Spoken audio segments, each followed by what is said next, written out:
고린도후서 2장 14절에서 15절. 항상 우리를 그리스도 안에서 이기게 하시고 우리로 말미암아 각처에서 그리스도를 아는 냄새를 나타내시는 하나님께 감사하노라. 우리는 구원받는 자들에게나 망하는 자들에게나 하나님 앞에서 그리스도의 향기니. 3장 3절에서 6절. 너희는 우리로 말미암아 나타난 그리스도의 편지니 이는 먹으로 쓴 것이 아니요 오직 살아계신 하나님의 영으로 쓴 것이며 또 돌판에 쓴 것이 아니요 오직 육의 마음판에 쓴 것이라. 우리가 그리스도로 말미암아 하나님을 향하여 이 같은 확신이 있으니 우리가 무슨 일이든지 우리에게서 난 것 같이 스스로 만족할 것이 아니니 우리의 만족은 오직 하나님으로부터 나느니라. 그가 또한 우리를 새 언약의 일꾼 되기에 만족하게 하셨으니 율법 조문으로 하지 아니하고 오직 영으로 함이니 율법 조문은 죽이는 것이요 영은 살리는 것이니라.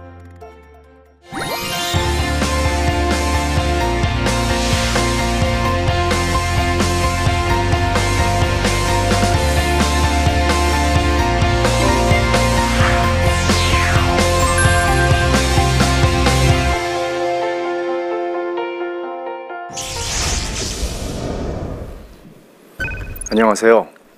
베샬롬 교회 김형익 목사입니다. 오늘 고린도후서 세 번째 강의를 들어가도록 하겠습니다. 오늘 3강의 제목은 항상 이기는 그리스도의 포로들입니다. 포로가 이기는 사람인가요? 지는 사람이죠. 여기에는 고린도후서 내내 흐르는 역설이 있습니다.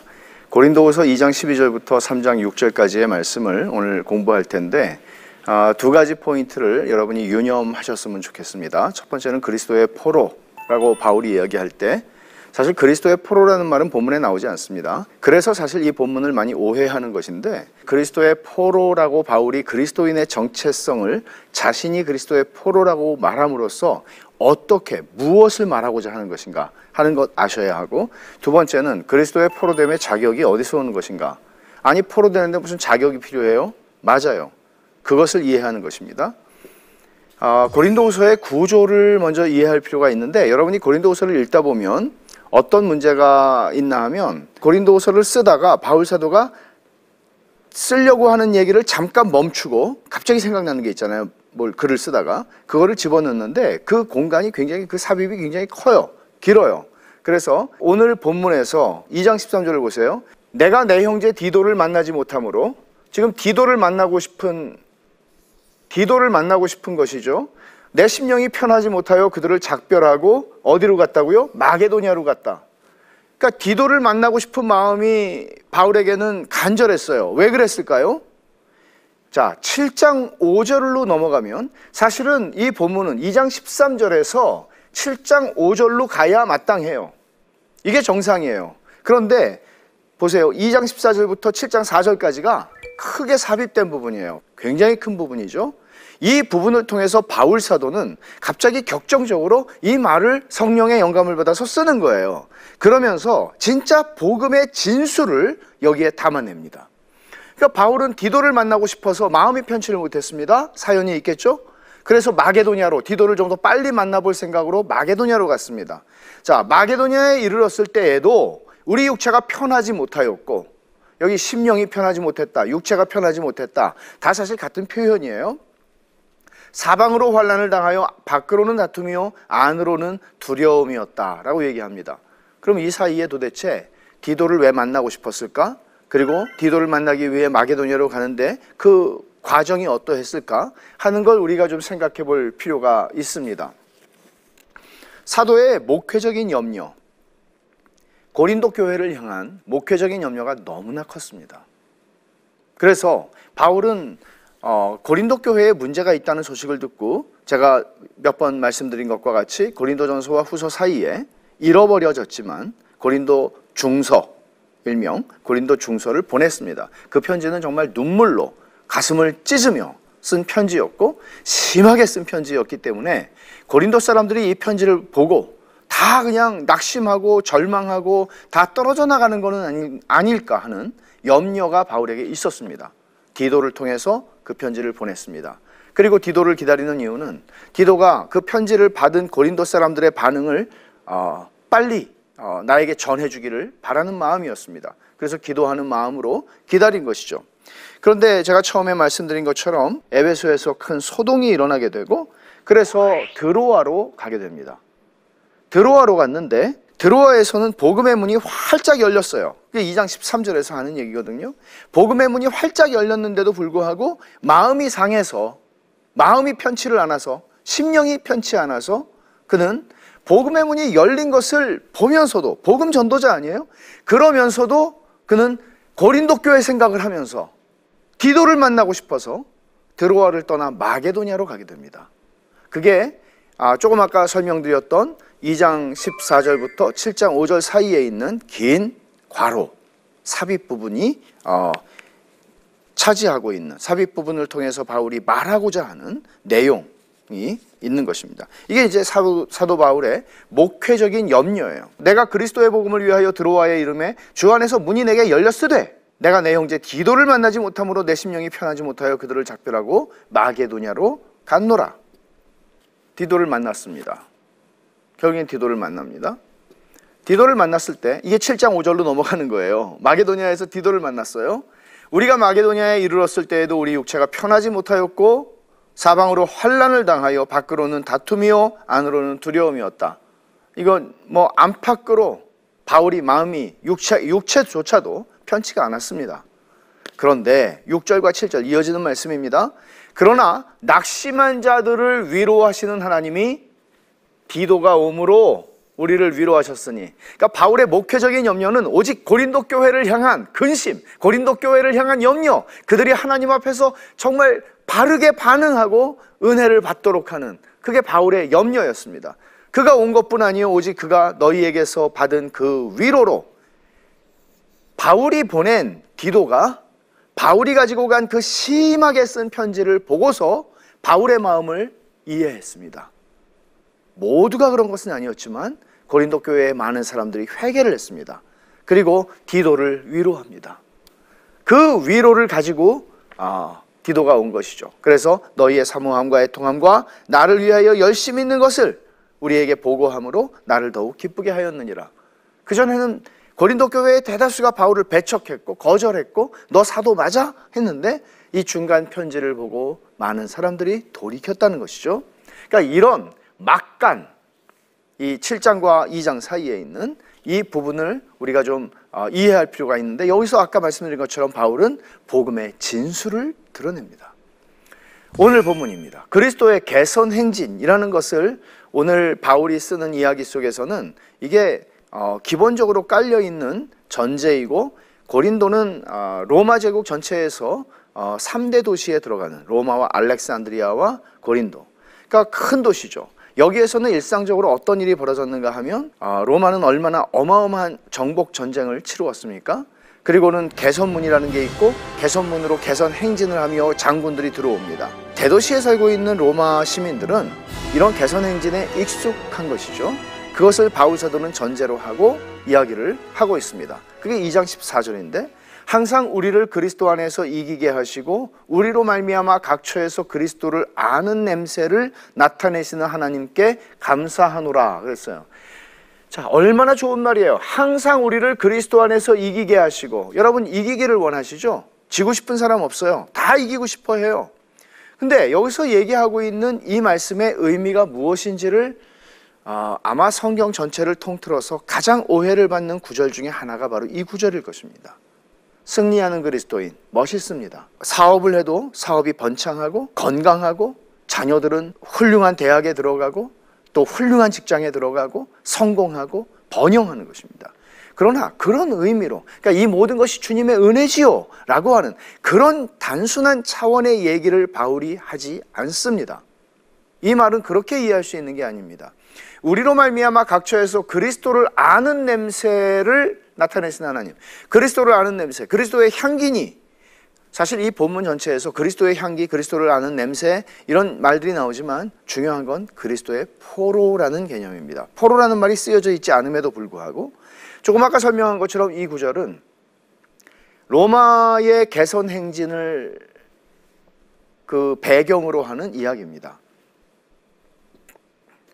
승리하는 그리스도인, 그러면 조금 아까 설명한 것처럼 소위 우리는 이 시대를 사로잡고 있는 승리주의, 소위 승리주의라고 하는, 제가 망령이라고 여기 표현을 했는데 왜 그런가 하면 그것은 성경이 우리에게 가르치는 바가 아니기 때문에 그렇습니다.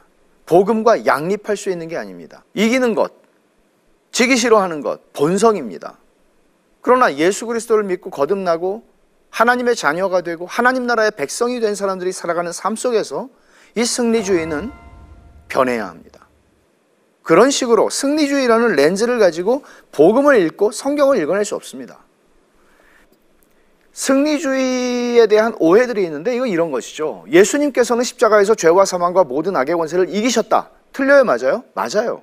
근데 문제는 그 다음이에요. 그러므로 신자는 이긴 자의 삶을 살아야 하는데 이런 거예요. 예수님께서 가난을 멸하셨다. 예수님이 병을 멸하셨다. 예수님이 죽음을 몰아내셨다. 그러니까 우리는 부유하게 살고 건강하게 살고 모든 주님이 이루신 모든 전리품을 가지고 이제는 즐기자, 누리자, 이렇게 말하는 것이에요.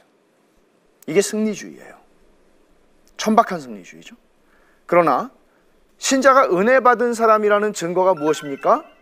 이 사람이 진짜 은혜 받은 사람이라는 증거가 뭡니까? 말하자면 이 사람이 정말 하나님을 본 사람이구나, 하나님을 만난 사람이구나 라는 증거가 뭡니까? 주님이 보장해 놓으신, 어디서? 십자가에서 그 열매를 멀리 바라보며 기다리고 그리스도의 고난에 동참함으로 그리스도의 자리에서 그 열매를 바라보고 이 땅을 살아가는, 믿음으로 살아가는 것입니다. 이게 믿음, 이게 은혜를 받은 사람이다 하는 증거입니다. 그리스도의 고난에 동참하는 것입니다. 그러나 오늘날 우리 사회에서 이런 이야기를 여러분 흔히 듣습니까? 교회당에 들어간다고 해서 이런 이야기를 흔히 듣습니까? 그렇지 않습니다. 얼마든지 고린도후서 2장 14절 우리를 항상 이기게 하시는 그리스도, 좋습니다. 오해하기 딱 좋은 말이죠.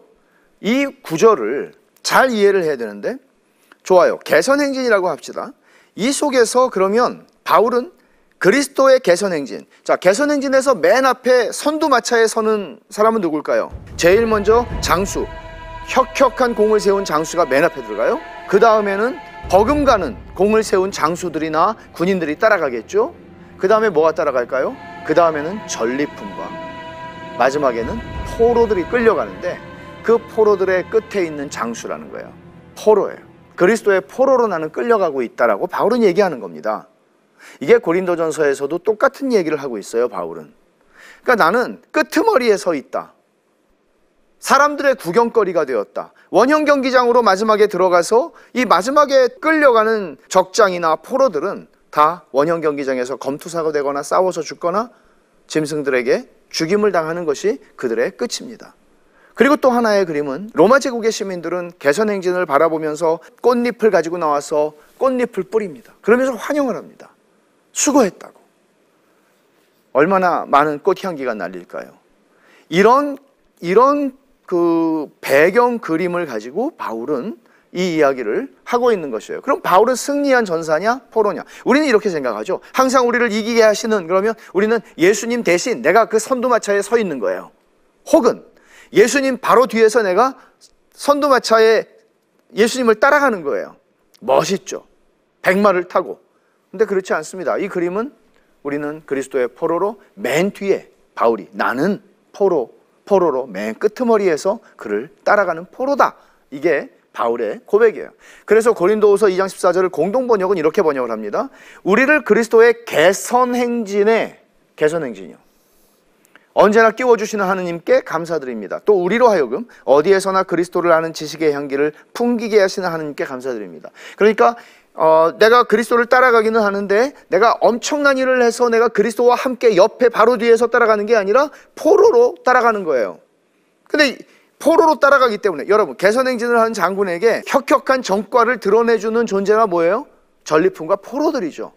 그리고 그 누구에게도 굴복해보지 않은 멀리 사는 어느 나라의 적장, 그 사람을 포로로 잡아서 데리고 오는 그리스도, 이게 바로 바울이라는 얘기입니다.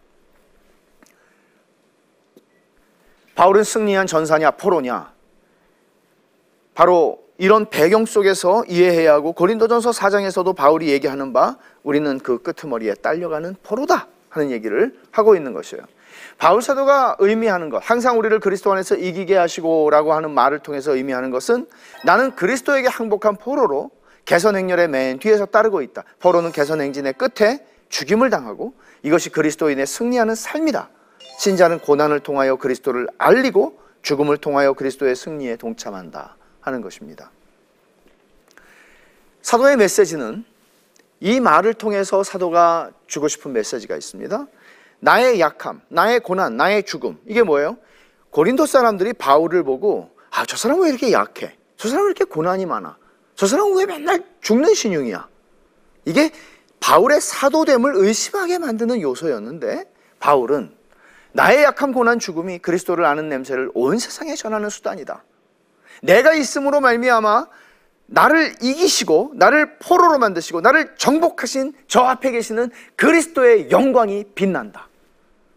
그리고 이로 말미암아 많은 사람이 그리스도를 칭송하며 꽃잎을 뿌리며 그 그리스도를 아는 냄새를, 향기를 진동하게 한다 하는 얘기를 하는 거예요. 그래서 고린도후서 전체의 논지가 1장에서 4장에서 6장에서 11장에서 바울 사도는 자기가 고난받는 얘기를 많이 해요. 근데 이 모든 것들이 다 의도된 것이죠. 뭐예요? 이 고난이 부끄러우면 고난을 숨겨야 되겠죠. 고난이 내 자격을 증명하는 데 도움이 되지 않으면 고난을 숨겨야죠. 근데 바울은 도리어 그것 때문에 오해를 받고 있음에도 불구하고 자기가 고난받은 얘기를 더 많이 해요. 이게 고린도후서가 가지고 있는 이 복음을 설명하는 방식이에요. 약함, 고난, 죽음, 이 세 가지는 하나님이 자신을 알리시기 위해, 하나님이 당신을 알리시기 위해 사용하시는 수단이라는 것이고, 이게 바로 그리스도인들이 승리하는 방식이다. 완전히 뒤집는 얘기죠. 우리가 생각하는 거하고 전혀 다른 얘기란 말이에요. 예수님도 말씀하셨어요. 누구든지 나를 따라오려거든 자기를 부인하고 자기 십자가를 지고 나를 따라올 것이니라. 자기를 부인하는 거예요. 나 이렇게 잘난 사람이야. 그리고 주님 못 따라간다는 거예요. 그리고 십자가를 지고 죽음을 짊어지고 가는 거예요. 이 말을 여러분 어떻게 우리가 곡해할 수 있고 오해할 수 있고 또는 다르게 해석할 수 있나요? 여지가 없죠. 성경은 동일한 얘기를 하고 있는 것입니다. 자, 그리스도를 아는 냄새라는 것을 좀 이해를 해보죠. 항상 우리를 그리스도 안에서 이기게 하시고, 그 다음 말씀이에요. 우리로 말미암아 각처에서 그리스도를 아는 냄새를 나타내시나 하나님께 감사한다 그랬어요. 각처에서 우리가 가는 곳마다 자기는 그리스도의 포로로 그리스도를 따라가는, 개선행진에 따라가는 사람이라는 거예요. 그러니까 사람들이 다 이 향기가 나요. 근데 그 냄새가 그리스도를 아는 냄새라고 바울은 이야기를 해요.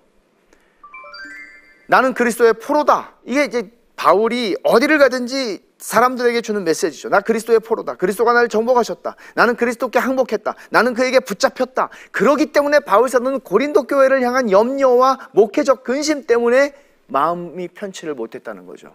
이게 그리스도의 포로된 증거예요. 너희가 나 싫어하니? 나도 너희가 싫거든? 이렇게 하는 게 아니라고요. 이게 그리스도의 포로된 증거라고요. 그리스도를 아는 냄새는 세상의 방식으로 나타나지 않습니다. 성공과 부와 학식과 명예와 업적을 통해서 나타나지 않아요. 우리는 내가 훌륭하게 돼서, 내가 뭔가를 성취해서 그리스도를 아는 냄새를 나타내겠다고 하시죠. 그런 생각하죠. 그러나 그렇지 않아요. 내가 그리스도의 포로가 됨으로써 사람들이 그리스도를 높이게 하는 거예요. 나를 보는 게 아니고 나를 정복한 저분을 보게 하는 거예요. 이게 핵심이에요.